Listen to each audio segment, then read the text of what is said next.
পরিশোধ করা না পর্যন্ত বিমান চলবে না। মাশাআল্লাহ, লাগাই দিছে রে, ভারতের ভিতরে আগুন লাগাইছে জিয়াউর রহমানের ছেলে তারেক রহমান। দেখেন না, 2 দিন হয় নাই শপথ গ্রহণ করেছেন, তার ভিতরে ডাইরেক্ট ঘোষণা দিয়েছেন ইন্ডিয়ার বিমান বাংলাদেশে আকাশ ছোঁয়া আসতে পারবে না ঋণ পরিশোধ করা পর্যন্ত। ঋণ পরিশোধ করার পর তারপরে আসতে পারবেন।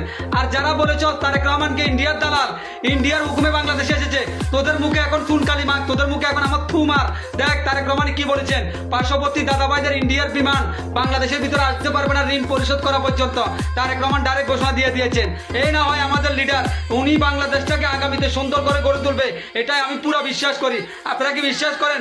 করলে কমেন্ট বক্সে সারাদিন জট তুলে দেন। বাংলাদেশ জাতীয়তাবাদী দল বিএনপির পোলাপাইন করে তোরা ভিডিওটা বেশি বেশি করে শেয়ার কর, আর যারা উল্টাপাল্টা কথা বলছে তাদেরকে দেখার সুযোগ করে দে।